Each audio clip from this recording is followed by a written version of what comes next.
Puji Tuhan, saudara kekasih dalam Tuhan.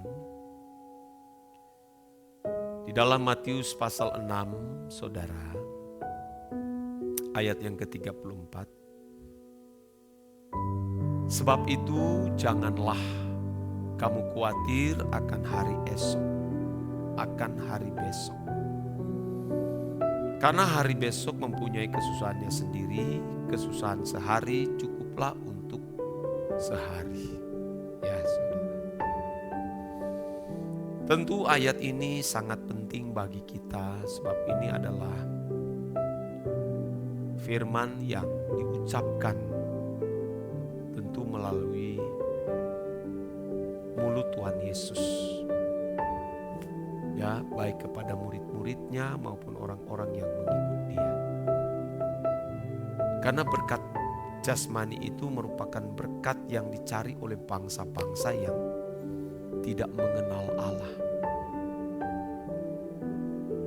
Tetapi kepada kamu, jangan kamu khawatir akan hari esok. Kalau manusia duniawi tanpa tujuan hidup, tanpa fokus, tanpa visi yang benar, pasti hanya berorientasi pada perkara-perkara jasmani.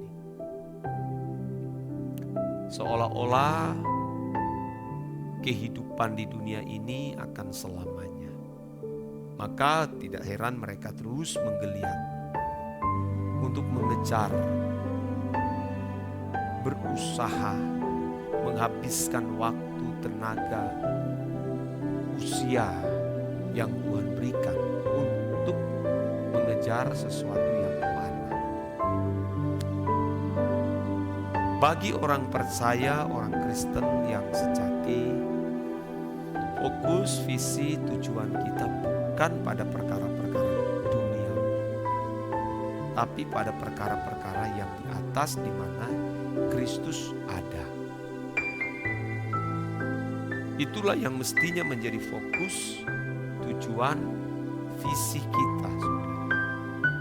Dan gereja harus benar-benar memiliki visi, tujuan yang jelas, yaitu bagaimana kita, saudara orang percaya, harus berusaha memikirkan perkara-perkara yang di atas sambil memindahkan hati di kerajaan surga. Kalau ayat ini muncul, ini penting. Artinya menunjukkan, Tuhan Yesus sedang menunjukkan bahwa jangan waktu hari hidup kita ini habis kepada hal-hal yang membuat orang bisa khawatir. Ada kekhawatiran yang positif, juga ada kekhawatiran yang negatif. Tapi sebagian besar orang, termasuk orang-orang Kristen, memiliki kekhawatiran yang negatif. Bukan berarti tidak boleh khawatir. Kalau anak remaja mengkonsumsi narkoba, kita khawatir. Anak kita, anak perempuan pacaran dengan orang yang tidak seiman, otomatis kita khawatir. Itu wajar. Tapi jangan sampai khawatir hanya soal makan minum atau yang menyangkut masa depan saudara yang singkat di bumi. Tidak perlu dikhawatirkan. Asal ada makan pakaian cukup. Karena sebagaimana kita datang ke dunia dengan telanjang, juga pulang dengan telanjang, saudara. Semua pasti akan tinggal di kuburan berkalam tanah. Yang kembali kepada Bapa itu adalah roh dan jiwa. Termasuk daging kita ini akan berkalam tanah. Akan membusuk, saudara, dan menjadi debu. Jadi kita jangan khawatir, saudara. Bukan khawatir lalu tidak bertanggung jawab. Mestinya kita harus memiliki kekhawatiran yang positif. Kalau seseorang ditolak di kerajaan Bapa, Kalau seseorang gagal mengenakan kehidupan sebagai anak Allah yang suatu hari nanti akan berdiri di tahta pengadilannya. Yang kita khawatirkan kalau batinia kita ini dipandang hina oleh Bapa di surga. Itu yang mestinya kita khawatirkan. Ya. Kita harus jalani saja hidup ini.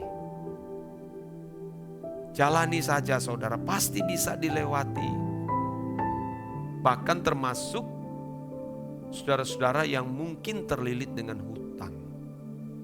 Jangan masa depanmu, pikiranmu, waktumu habis hanya karena memikirkan hutang yang belum terlunasi, baik hutang yang ada di perbankan atau di tempat-tempat yang lain. Ada orang yang sampai habis waktu hanya karena memikirkan hutang. Jalani saja saudara, tentu akan bertanggung jawab. Sambil bekerja keras melunasi pelan-pelan saudara. Ya. Jangan hanya karena itu saudara menghabiskan waktu. Ada yang sampai stres, depresi, tidak mau makan, jadi seperti orang gila saudara. Jalani saja saudara. Jalani. Bisnismu yang morat-marit, jalani saja saudara. Yang penting kita bisa melewati dari hari ke hari. Jangan sampai semua itu akan menyita waktu, membuat kamu, tenaga kamu, pikiran kamu terkuras habis hanya karena perkara-perkara. Oleh sebab itu jangan memikirkan hal-hal yang tinggi. Firman mengatakan demikian.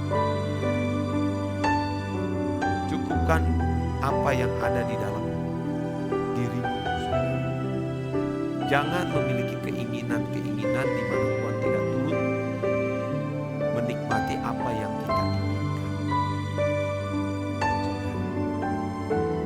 Yang penting saudara bisa melewati. Apa orang kaya raya juga bisa membawa kekayaan mereka ketika menutup mata? Tidak, saudara. Kita harus belajar merasa cukup dengan apa yang Tuhan percayakan, supaya tidak khawatir. Jangan khawatir hanya karena tidak punya saldo di bank, tidak punya simpanan untuk hari tua. Tuhan tahu bagaimana memelihara anak-anak.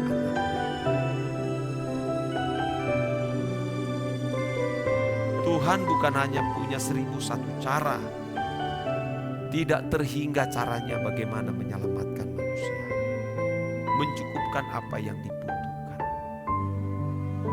Saya belum pernah mendengar ada orang yang tidak punya saldo di bank atau punya simpanan di bank untuk masa depan, lalu makan pasir atau makan batu. Tidak pernah. Adakah kita dengar dia meninggal dunia karena sudah tidak punya makanan, maka dia makan batu? Lalu dia makan pasir? Tidak, saudara. Tuhan tahu memelihara. Gelandangan saja di jalan saudara dipelihara Tuhan. Di masa tua itu pun ada orang-orang yang menjadi tangan Tuhan itu untuk mengambil dia, memindahkan dia ke tempat panti. Saudara, entah di panti Compo atau di mana. Anak yang lahir saja saudara, yang dilahirkan dari seorang ibu, lalu ibunya tidak bertanggung jawab, ada yang sampai dibuang di sampah, saudara. Ada yang tangan orang yang menjadi tangan Tuhan untuk menemukan bayi tersebut dan melindungi, merawat dan memelihara, bahkan sampai membesarkan, menyokolakan, diangkat menjadi anak sendiri juga. Jadi saudara, tak perlu kita khawatir. Itu yang merusak fondasi iman Kristen. Yang kita khawatirkan adalah jangan sampai kita ditolak di kerajaan Bapa. Itu mengerikan, saudara. Kalau hanya ditolak manusia, tidak menghargai kita, tidak mempedulikan kita, tangan Tuhan pasti melindungi Yang penting saudara punya tujuan yang jelas, kekekalan. Kalau orang berjuang untuk hidup suci, hidup kudus, saudara akan dilindungi Tuhan. Engkau tidak akan dibiarkan, dijaga. Dia Bapa loh. Bapak yang jahat saja tidak memberi ular kepada anaknya. Tidak memberi racun kepada anak yang meminta makan. Apalagi Bapa kita, Yahweh. Yang dimana kasihnya diwujud nyatakan, diejawantakan oleh putra tunggalnya Tuhan kita Yesus Kristus.